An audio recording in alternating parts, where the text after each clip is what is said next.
कि एक शख्स है जो कामयाब है लेकिन उसके बच्चे शायद कामयाब उतने नहीं हैं, तो क्या उसको आप कहेंगे वो नाकाम हो गया है? मेरा ख्याल है इसकी दो, एक चीज़ तो ये है कि आप सबसे पहले तो ये तयन कर लें, और मुझे नहीं पता कि वो बच्चे किस स्टेज पे हैं, और अगर वो कामयाब आप नहीं कह रहे तो वो क्यों कामयाब नहीं कह रहे। अगर तो मटीरियल सक्सेस ही आपके नज़दीक कामयाबी का पैमाना है तो, और वो मटीरियल सक्सेस नहीं हासिल कर सके, शायद उस पॉइंट ऑफ व्यू से आप कह रहे हैं। लेकिन ज़रूरी नहीं है कि कामयाबी सिर्फ मटीरियल सक्सेस की हो। कई लोग ऐसे हैं जो कि मटीरियल सक्सेस इनके लिए इतनी तो ज़रूरी है कि उनको ज़रूरत की चीज़ें आ जाएं, लेकिन उनकी वैल्यूज़ में से शामिल नहीं है, यानी कि they will not like to chase the money. कुछ लोग होते हैं ना जिनमें लालच, ग्रीड ही ख़त्म नहीं होता, एक से एक बढ़ के आगे आगे। मैं कई लोगों को ऐसे जानता हूँ, और स्पेशली लोगों को जानता हूँ जो बहुत अच्छे ब्लेस्ड इन्वायरमेंट में पैदा हुए होते हैं, बहुत ही अबंडेंस वाले इन्वायरमेंट में पैदा होते हैं। उन्होंने ज़िंदगी में कभी कमी नहीं देखी होती है, जब क्योंकि उन्होंने कमी देखी नहीं होती तो उनको ये खौफ नहीं होता कि कमी होगी, तो इसलिए वो काफ़ी केयरलेस होते हैं पैसे के बारे में। ज़रूरत उनकी होती है लेकिन उनके पास क्योंकि लाइफ में कमी नहीं आई तो वो समझते हैं कि लाइफ में बस पैसा तो मिल ही जाता है। तो एक तो ये बात क्लियर कर लेंगे जी, आपकी सक्सेस, बच्चों की सक्सेस से क्या मुराद क्या है। दूसरी बात यह है कि ऐसा बिल्कुल नहीं है। हम ये समझते हैं कि जी इंसान एक वही कामयाब हो सकता है जो कि जिसको जो बच्चे भी उसके बाप की तरह नाम कमा लें, ऐसा नहीं होता। अगर आप साइकिल को देखें ना, जैसे इकोनॉमिक साइकिल आता है तो आपको जनरेशन्स में भी ये साइकिल नज़र आता है। एक जनरेशन सेल्फ मेड होती है, वो डिप्राइव होते हैं, वो बहुत मेहनत करते हैं, और ये मैं आपको सेल्फ मेड बिलियनियर्स की बात बता रहा हूँ।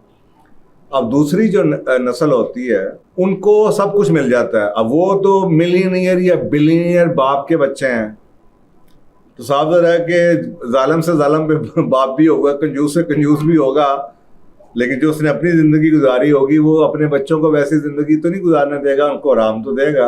अब वो जो आराम है, उनको आराम है दिया, वो उनके लिए इन्वायरमेंट बन गया है। अब वो जो बच्चे हैं वो उस तरह नहीं कर पाएंगे कभी भी। वो कभी भी, क्योंकि बच्चा, हमने ये तो डिटर्मिन किया हो कि हर बंदा इन्वायरमेंट की पैदावार है। वो जो मोटिवेशन उसके बाप को थी, जो लट से गांव छोड़ के आया, जिसने ज़िंदगी में बहुत मेहनत की, जिसके पास खाने की रोटी नहीं थी, उसने तो बहुत स्ट्रगल की, तो वो जो उसको इन्वायरमेंट था उसके लिए तो बहुत बड़ी पुश थी, वो कुछ बन गया। अब जो दूसरे, जो अगली नस्ल है, वो जो बच्चे हैं उनको तो बाप ने स्कूलिंग भी दे दी, बेहतरीन जनाब प्राइवेट एजुकेशन भी उसको मिल रही है, गाड़ियाँ भी मिली हुई हैं, अच्छा घर माहौल भी मिला हुआ है। शायद वो उस लेवल की मटेरियल सक्सेस ना ले पाएँ, और शायद क्या ऑलमोस्ट 99.9% मैं कहूँगा कि वो नहीं ले पाते, और तो वो अगली नस्ल नीचे जाती है। जब सेकंड नस्ल में फिर वो आता, नीचे हिट करते हैं, लुटा देते हैं सब कुछ।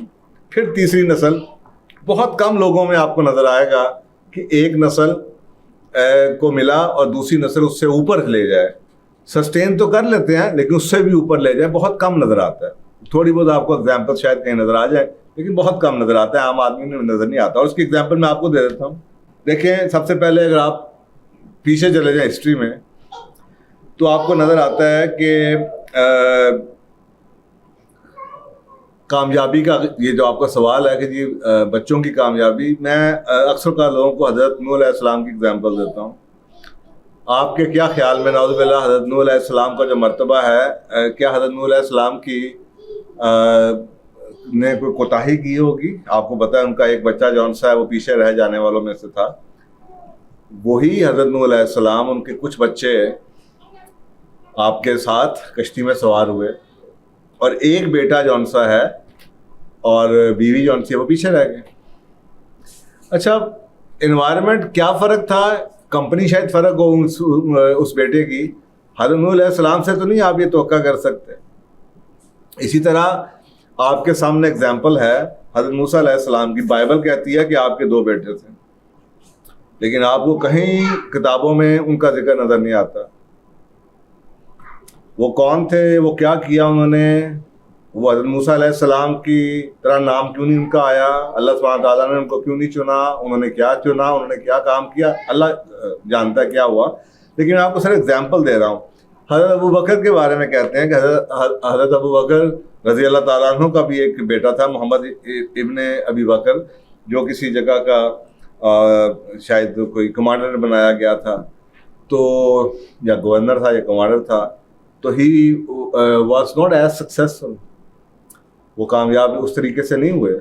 तो ये तोक़ा रखना कि नाउज़ुबिल्लाह कि हज़रत अबू बकर की तरबियत में कोई फ़र्क होगा या हज़रत मूसा अलैहिस्सलाम की तरबियत में कोई फ़र्क होगा या हज़रत नूह अलैहिस्सलाम की तरबियत में कोई फ़र्क रह गया होगा, दैट इज़ रॉन्ग। आज के दौर में आ जाएं, आपके आज के दौर में बिल गेट्स की औलाद के नाम किसको आते हैं? वॉरेन बफेट के बच्चों के नाम किसको आते हैं? ज़ुबानी याद है? अगर वो उनको जायदाद मिलेगी भी तो वॉरेन बफेट की तरफ से मिल जाएगी या बिल गेट्स की तरफ से मिल जाएगी। अगर उनको कामयाब कोई बनाने वाला भी है तो बिल गेट्स अपना नाम, बिल गेट्स के नाम के ऊपर वो कामयाबी शायद ले रहे हो। तो आपको और इसी तरीके से वो जैक मा है, आपको देखें उसके फैमिली में एक से बढ़ के ट्रेजरीज मौजूद हैं।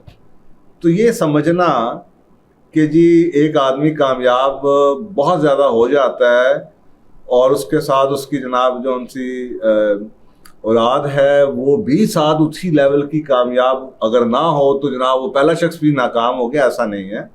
आपको ऐसी कई एग्जाम्पल्स नज़र आती हैं। हाँ, अलबत्ता हमारे मुआशरा, हमारी सोचें, लोग हमें यही कहते हैं कि जी कामयाबी को अगर आप उसको टोटलिटी में देखें तो यार हाँ जी कामयाब तो बड़ा है लेकिन देखो ना औलाद नहीं हुई। मैं अक्सर का लोगों से कहता हूँ कि सबसे पहले तो ये भी डिटरमिन कर लें, इसका तयन कर लें कि कामयाबी आप कहते किसे हैं। तो दो चीज़ें, एक तो ये है कि कामयाबी सिर्फ और सिर्फ मटेरियल सक्सेस या दुनिया में नाम लेने का, पावर लेने का नाम नहीं होती। नेल्सन मंडेला के बाप का नाम किसको याद होगा और उसने क्या कामयाबी ली थी? नेल्सन मंडेला के बच्चों का किसी को क्या पता होगा?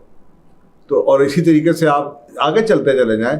बड़े बड़े लोग तारीख में आए हैं जिनके बहुत नाम थे और जिनकी आगे ना पीछे का हमें पता है ना आगे का हमें पता है। उनके पता होने से मुराद है कि वो कामयाब नहीं, उससे उस लेवल के कामयाब नहीं।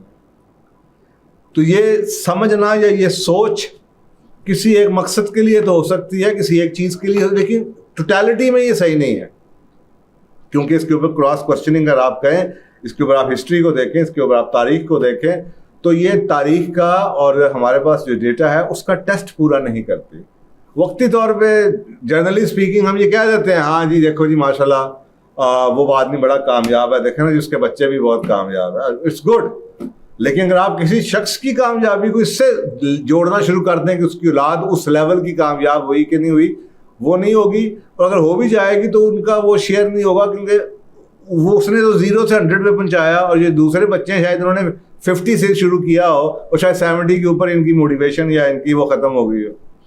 तो आई होप कि ये आपको फिर एक इसका पर्सपेक्टिव जो बैलेंस है वो मिल गया होगा। और इन चीज़ों को, ये जो मिथ, इसे कहते हैं मिथ, ये मिथ होते हैं। तो मिथ हमेशा उस वक्त होता है जब आपके सामने पूरी चीज़ ना हो। तो किसी हद तक आप कह सकते हैं ऐसा होता है, लेकिन असल के अंदर पूरी तस्वीर मैंने आपको बता दिया है कि तो जवाब ये हुआ इट मे और may not be the case. ऐसा हो भी सकता है और ऐसा नहीं भी हो सकता।